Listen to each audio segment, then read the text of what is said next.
Hello students, इस lecture में हम पढ़ने वाले हैं डिफरेंशिएशन ऑफ द ट्रांसफॉर्म की जो ट्रांसफॉर्मेशन है उसको हम डिफरेंशिएट करेंगे। या हम लिख सकते हैं Laplace transform functions multiplied by some powers of T. मतलब मल्टीप्लाई की प्रॉपर्टी पढ़ने वाले हैं। इस मल्टीप्लाई की प्रॉपर्टी में क्या होता है कि जैसे हमने फर्स्ट शिफ्टिंग पढ़ी थी उसमें E to the power 80 F T होता है। तो E to the power 80 fix होता था और एफ टी आपका चेंज हो जाता था। तो वहाँ पर हम फर्स्ट शिफ्टिंग लगाते थे। मल्टीप्लाई की प्रॉपर्टी में क्या होगा, T to the power N fix रहेगा। यहाँ टी की पावर 1 हो सकती है, 2 हो सकती है, 3 हो सकती है और साथ में एफ टी आपका चेंज हो जाएगा। इसमें टेक्नोमेट्रिक, लेकिन टी यहाँ पर फिक्स रहेगा। T to the power N fix रहेगा 1 2 3, या फिर फंक्शन ऑफ टी जो होगा वो आपका चेंज हो सकता है, चेंज होगा ही। Sine 80, cos 80, E to the power 80। अगर ई टू द पावर 80 आएगा तो वहाँ पर हमारे पास दो ऑप्शन है, या तो हम मल्टीप्लाई की प्रॉपर्टी से भी कर सकते हैं और फर्स्ट शिफ्टिंग से भी कर सकते हैं। तो मल्टीप्लाई की प्रॉपर्टी इस साथ में हमें इसका स्टेटमेंट भी याद होना चाहिए, क्योंकि कई बार एग्जाम में state and proof property of multiply by T इस टाइप से भी आ जाता है। तो Laplace of T to the power N F T is equal to होता है -1 whole to the power N T N upon D S to the power N F of S when n is greater than equal to 1। n जो है वो condition क्या रहेगी, n is greater than equal to 1, क्योंकि n greater than equal to 1 रहेगा, या तो 1 रहेगा या 2 3 4 कुछ भी greater than equal to 1 होना चाहिए।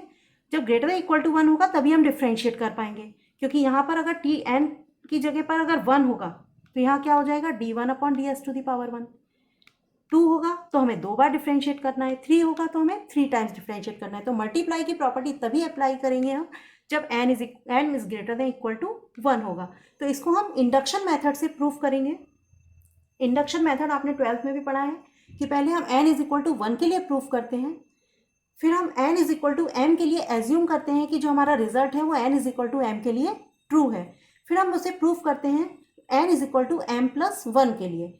फिर जब n is equal to m plus 1 के लिए प्रूफ हो जाता है तो हम लिखते हैं कि हमारी जो प्रॉपर्टी है वो n की जितनी भी पॉजिटिव वैल्यूज हैं उन सभी के लिए ये प्रूफ है। कहने का मतलब यह है कि इसको n इज इक्वल टू 1 के लिए प्रूफ करना है, m के लिए n is equal to m के लिए एज्यूम करना है, n is equal to m plus 1 के लिए फिर प्रूफ करना है, और फिर सभी पॉजिटिव, अगर m प्लस 1 के लिए प्रूफ हो जाता है तो हम इंडक्शन मेथड से कह सकते हैं कि जितने भी पॉजिटिव इंटीजर्स n हैं उन सभी के लिए हमारी जो थ्योरम है वो ट्रू है। तो यहाँ पर हमने क्या किया, इंडक्शन मेथड से हम इंडक्शन मेथड अप्लाई करेंगे इसमें। तो सबसे पहले हमको क्या लाना है, एफ ऑफ एस। तो एफ ऑफ एस हम जानते हैं लाप्लास की डेफिनेशन से, मतलब Laplace of F T is equal to होता है एफ ऑफ एस। तो F of S is equal to हम लिख सकते हैं integration limit 0 to infinity E to the power minus S T F of T D T. अगर हम इसे फर्स्ट टाइम डिफ्रेंशिएट करते हैं, क्योंकि हमें n इज इक्वल टू 1 के लिए प्रूफ करना है, तो n इज इक्वल टू 1 के लिए करेंगे तो फर्स्ट टाइम डिफ्रेंशिएट होगा d upon D S F S is equal to d upon D S integration limit 0 to infinity E to the power minus S T F of T D T. ये हो जाएगा integration limit 0 to infinity, किसके respect में integrate differentiate होगा, ये s के respect में। जब s के रेस्पेक्ट में होगा तो केवल यही डिफ्रेंशिएट होगा, ये आपके कांस्टेंट रहेंगे। तो d upon D S E to the power minus S T F T D T.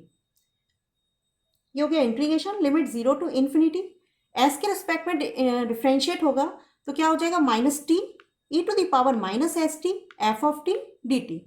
ये हो गया -1 integration limit 0 to infinity E to the power minus S T, यहाँ से हो जाएगा T F T D T.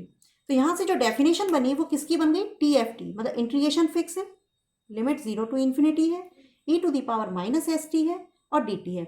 उसके साथ में क्या आ रहा है, टी एफ टी। तो हम इसे लिख सकते हैं Laplace of T F T is equal to -1, इधर आ जाएगा -1 डी अपॉन डी एस, यह है D upon D S F of S, यही हम लेकर चले यहाँ पर। ठीक है, इसकी वैल्यू कितनी आ गई, -1 D upon D S F of S. ये हमारा किसके लिए प्रूफ हो गया, 1 के लिए, क्योंकि अगर हम यहाँ पर 1 रखते हैं, n इज इक्वल टू अगर 1 रखते हैं तो मल्टीप्लाई की प्रॉपर्टी आपको ये सेटिस्फाई कर रहा है। तो यहाँ आप n इज इक्वल टू 1 रखने पर T to the power 1 F T is equal to -1 to the power 1 D upon D S F S, N is equal to 1, मतलब फर्स्ट टाइम डिफ्रेंशिएट हो रहा है। अब हम इसमें एज्यूम करेंगे कि हम पहले हमने लिया कि हमारी जो थ्योरम है वो n इज इक्वल टू 1 के लिए प्रूफ हो गई। अब हम इसमें एज्यूम करते हैं कि जो हमारा रिजल्ट है वो n is equal to m के लिए भी ट्रू है। तो लिखा हमने let the theorem is true for n is equal to m। अब हमको लेकर चलना है n is equal to m plus 1 के लिए। प्रूफ करना है कि ये रिजल्ट ट्रू होगा।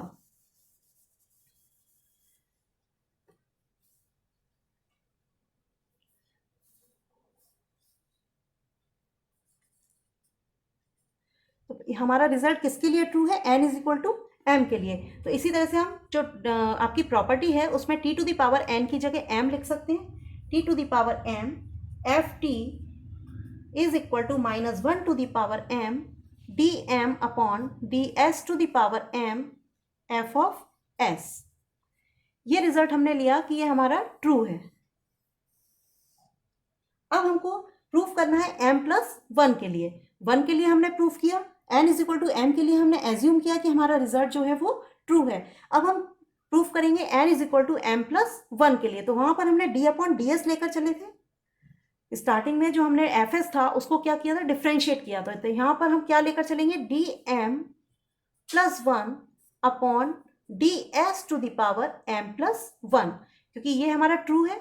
अब हम m+1 के लिए लेकर चलेंगे तो ये आ जाएगा, इसको हम लिख सकते हैं d upon D S D M upon D S to the power m+1 F of s।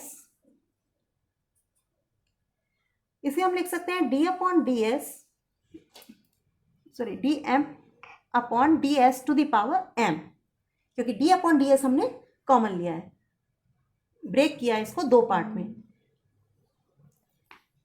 अब D M upon D S to the power m, ये यहां से कितना आ जाएगा, ये हो जाएगा -1 to the power m d upon D S, ये हो जाएगा Laplace of t to the power m f of t। अब इसे फिर से हम डिफ्रेंशिएट करेंगे। यहाँ पर s के रिस्पेक्ट में डिफ्रेंशिएट होगा तो पहले तो हम इसकी डेफिनेशन लिखेंगे। क्या होती है, limit integration limit 0 to infinity e to the power -st t to the power m f of t dt। Definition मतलब इस पूरे को हम ft मानकर चल रहे हैं, तो इसमें हमने लिखा integration limit 0 to infinity e to the power -st, ft की जगह क्या दिया हुआ है, t to the power m ft dt। ये हो जाएगा -1 टू द पावर m, इसमें यहाँ पर d अपॉन डी एस।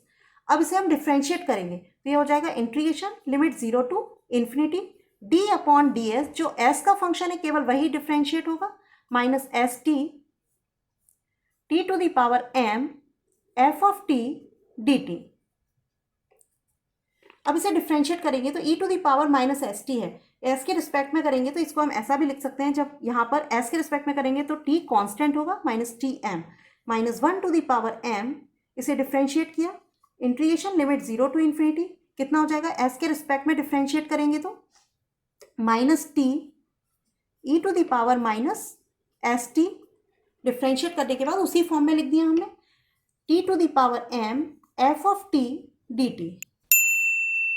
ये हो जाएगा -1 to the power m and -1 to the power m+1, integration limit 0 to infinity e to the power -st t to the power m f of t dt। अब यहां से ये किसकी definition बन गई, इंटीग्रेशन इसमें फिक्स है, t to the power m f t है, तो definite e to the power, यहाँ पर integration limit 0 to infinity fix है, e to the power -st fix है, dt फिक्स है, ft की जगह क्या आ रहा है, t to the power m ft। तो इसे हम लिख सकते हैं -1 whole to the power m+1 Laplace of t to the power m f of t, sorry यहाँ पर -t और -t to the power m, तो ये कितना हो गया, -1 टू द पावर m+1 आ गया, t to the power 1 and t to the power m, t to the power m+1, ये हो गया t to the power m+1 f of t। यहाँ पर हम क्या लेकर चले थे, यहाँ पर d to the power m+1 upon D S to the power m+1 F S is equal to इतना आ गया, तो यहाँ से हम लिख सकते हैं Laplace of t to the power m+1 f of t is equal to -1 to the power m+1 dm+1 upon D S to the power m+1 f of s। तो हमारा जो रिजल्ट हुआ वो किसके लिए ट्रू हुआ, m+1 के लिए। तो हम लिखेंगे 10 द रिजल्ट इज ट्रू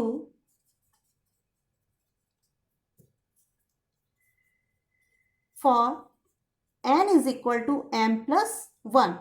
जब वन के लिए प्रूफ हो गया, N is equal to M के लिए हमने मान लिया था कि ये ट्रू है, फिर हमने n is equal to M plus one के लिए किया, तो यहाँ पर अगर जब उसमें प्रॉपर्टी में n is equal to M plus one रखेंगे तो यही आएगा t to the power m plus one F T is equal to minus one to the power, वहाँ n है, यहाँ पर आ गया m plus one, D upon D S to the power यहाँ n है, यहाँ पर आ गया m प्लस वन, मतलब m प्लस वन के लिए हमारा रिजल्ट ट्रू हो गया।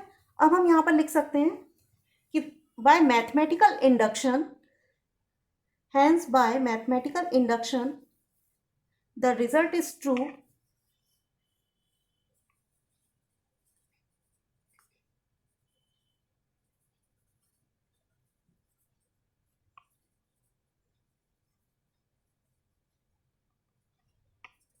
the result is true for all positive integers n। ये हमारी थ्योरम प्रूफ हो गई।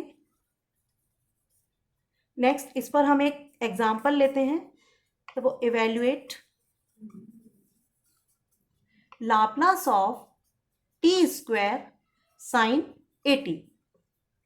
तो यहाँ पर ये कौन सी प्रॉपर्टी लगेगी, इसमें T to the power N के फॉर्म में है, मतलब टी स्क्वायर है, साथ में फंक्शन दिया हुआ है, तो हम किससे करेंगे, T to the power N F T से। यहाँ पर मतलब इसका अगर कंपेयर करेंगे हम, तो Laplace of T to the power N F of T, इसी फॉर्म में दिख रहा है ये हमको, Laplace of T square sine 80, T to the power N F T के फॉर्म में। अगर यहाँ पर कॉस टी होता तब भी हम वही लगाते हैं, F T is equal, function of T हमारा चेंज हो जाएगा, फंक्शन ऑफ टी की जगह साइन टी आ सकता है, कॉस टी आ सकता है, साइन हाइपरबोलिक, कॉस हाइपरबोलिक, कोई भी फंक्शन आ सकता है। तो यहाँ पर सबसे पहले हम क्या लिखेंगे, we know that by property of multiply by t, we know that by property of multiply by t, multiply की प्रॉपर्टी होती है Laplace of T to the power N F of T is equal to minus one to the power N D N upon D S to the power N F of S. अगर हम compare करते हैं तो N is equal to यहाँ पर क्या है 2, F of T is equal to क्या है साइन 80। तो यहाँ पर इसके लिए हमें क्या चाहिए होगा, सबसे पहले एफ ऑफ एस। तो हम एफ ऑफ एस कैसे निकाल सकते हैं कि जो हमारा फंक्शन है उसका हम लाप्लास लेंगे, तो लाप्लास ऑफ एफ टी क्या आ जाएगा एफ एस, फिर जो एफ एस होगा उसको हम डिफ्रेंशिएट करेंगे। डिफ्रेंशिएट कितने टाइम्स करना है ये किस पे डिपेंड करता है, टी की पावर पे। अगर यहाँ पर टी की पावर 1 है तो हम 1 टाइम्स डिफ्रेंशिएट करेंगे, टी की पावर 2 है तो यहाँ पर 2 टाइम्स डिफ्रेंशिएट होगा। तो यहाँ पर हम लिखेंगे फंक्शन ऑफ, पहले कंपेयर करेंगे तो यहाँ पर function of T is equal to कितना है साइन 80। हमने लिखा Laplace of F T is equal to Laplace of sine 80। Sine 80 का लाप्लास होता है A upon S square plus A square, ये हो गया एफ ऑफ एस। अब इसकी वैल्यूज हम n इज इक्वल टू 1 कहाँ पर रखेंगे, इक्वेशन फर्स्ट में, तो ये हो जाएगा Laplace of T to the power n, T to the power n कितना है, यहाँ पर n इज इक्वल टू 2 है, तो हो गया T square sine 80 is equal to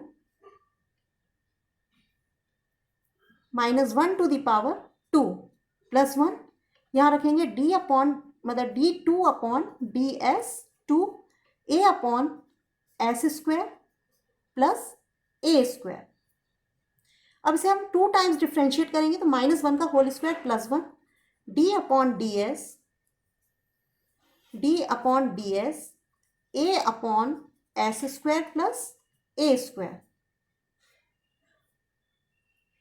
तो A upon S square plus A square का डिफ्रेंशिएशन क्या होगा, ये हम कैसे निकाल सकते हैं, डी अपॉन डी एस, या तो डायरेक्ट निकाल लें क्योंकि न्यूमरेटर में यहाँ पे क्या है कांस्टेंट है, और अगर यहाँ पर वेरिएबल होगा तो आपको कैसे निकालना होगा, न्यूमरेटर और डिनोमिनेटर और न्यूमरेटर से।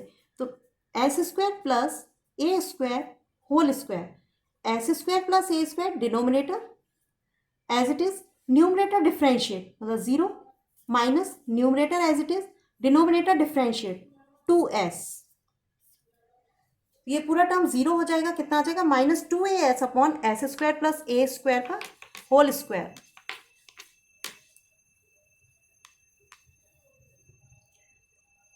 ये हो जाएगा -2as upon S square plus A square whole square. इसको फिर से आपको डिफ्रेंशिएट करना है, d अपॉन डी एस। यहां से कितना कॉमन आ जाएगा -2a d upon D S, जो कांस्टेंट है उसको हमने कॉमन लिया, d अपॉन डी एस। ये हो गया s upon S square plus A square whole square, -2a यहाँ से ये तो कॉमन ही है। अब इसे हम डिफ्रेंशिएट करेंगे तो डिनोमिनेटर का स्क्वायर मतलब S square plus A square whole square, तो ये हो जाएगा होल टू द पावर 4। फिर denominator as it is S square plus A square whole square, numerator differentiate 1 minus numerator as it is, फिर denominator differentiate करेंगे तो 2 into S square plus A square into 2s। A square तो constant है, इसका 0 हो जाएगा। यहाँ से हम S square plus A square common ले सकते हैं, ये हो जाएगा S square plus A square, यहाँ से स्क्वायर में है होल स्क्वायर है तो एक S square plus A square आएगा, minus 2s into 2s 4s square upon में S square plus A square whole to the power 4, -2a S square plus A square, एक से कैंसिल होगा तो 3 आ जाएगा। ये हो जाएगा A square minus S square minus 4s square -3s square upon S square plus A square whole cube. इसे हम क्या लिख सकते हैं, माइनस माइनस ये प्लस हो जाएगा 6as square minus 2a cube upon S square plus A square whole cube. ये हमारा आंसर आ गया इसका, Laplace of T square sine 80 का। इसी तरह से अगर हम दूसरा एग्जांपल देखते हैं कि लाप्लास ऑफ टी स्क्वायर या टी कॉस 80, तो यहाँ पर कॉस टी का हम लाप्लास निकालेंगे पहले, लाप्लास ऑफ कॉस ऑफ 80, ये हो जाएगा 1s upon S square plus A square. फिर से हम 1 टाइम डिफ्रेंशिएट करेंगे तो यहाँ से कितना आ जाएगा, लाप्लास ऑफ मल्टीप्लाई की प्रॉपर्टी लगाएंगे, टी की पावर 1 है तो ये 1 टाइम्स डिफ्रेंशिएट हो जाएगा, तो ये हो जाएगा Laplace of T cos 80 is equal to -1 D upon D S S upon S square plus A square. जब हम इसे डिफ्रेंशिएट करेंगे तो इसका आंसर होगा S square minus 4 upon S square plus 4 whole square. ये आपकी डिवीजन मल्टीप्लाई की प्रॉपर्टी थी। नेक्स्ट वीडियो में हम डिवीजन की प्रॉपर्टी लेंगे। Thank you.